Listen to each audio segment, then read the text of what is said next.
ভাই পুরো পুরো সুইচ চলে গেছে। এই মাত্র পাওয়ার একটা সিএনজি নিয়ে সিএনজি ব্রিজের উপরে ছিল, সিএনজি সেটা সকার ওইদিকে চলে গেছে। সিএনজিটা এখনো খুঁজে পাওয়া যায় না মনে হয়, অবস্থা খুব খারাপ, পুরো সুইচটা ভেঙে চলে গেছে। ওদিকে মানুষজন আসলে যাইতে দিতেছে না।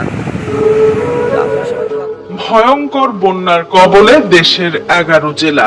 আসার কথা হলো কোথাও কোথাও নামতে শুরু করেছে পানি, তবে সময়ের সঙ্গে বাড়ছে দুর্গতদের হাহাকার।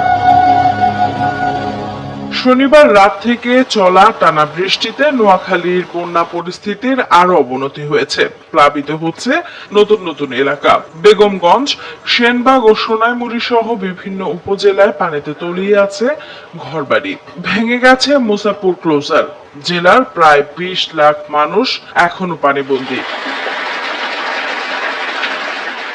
ফেনী শহরের পানি কিছুটা কমলেও ফুলগাজী, ছাগলনাইয়া ও পরশুরাম এখনো যোগাযোগ বিচ্ছিন্ন।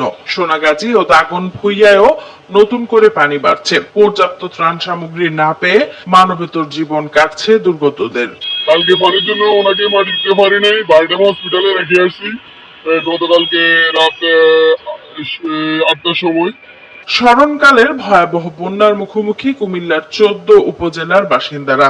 সবচেয়ে বেশি ক্ষতিগ্রস্ত বুড়িচং, নাঙ্গলকোট, 14 গ্রাম ও ব্রাহ্মণপাড়া উপজেলার অন্তত 250 গ্রাম। প্রত্যন্ত এলাকাগুলোতে ত্রাণ সহায়তা পাচ্ছে না বানভাসী মানুষ। ব্রাহ্মণবাড়িয়ার আখাউড়ায় বাসাবাড়ি ও সড়ক থেকে পানি নামতে শুরু করেছে, তবে সড়ক যোগাযোগ বিচ্ছিন্ন থাকায় এখনো স্বাভাবিক হয়নি আখাউড়া স্থলবন্দরের কার্যক্রম। বৃষ্টি না হওয়ায় মৌলভীবাজারের নদীর পানি কমতে শুরু করলেও এখনো নিম্নাঞ্চলের ঘরবাড়ি পানিতে ডুবে আছে। খাগড়াছড়িতে বন্যা পরিস্থিতির উন্নতি হওয়ায় বেরিয়ে আসতে শুরু করেছে ক্ষয়ক্ষতির চিহ্ন। এদিকে ঢাকা, ফরিদপুর, যশোর, কুষ্টিয়া, নোয়াখালী সহ 11 অঞ্চলের উপর দিয়ে ঝোড়ো হাওয়া সহ বৃষ্টিপাতের পূর্বাভাস দিয়েছে আবহাওয়া অধিদপ্তর। নুসরাত জাহান সিনথি, RTV।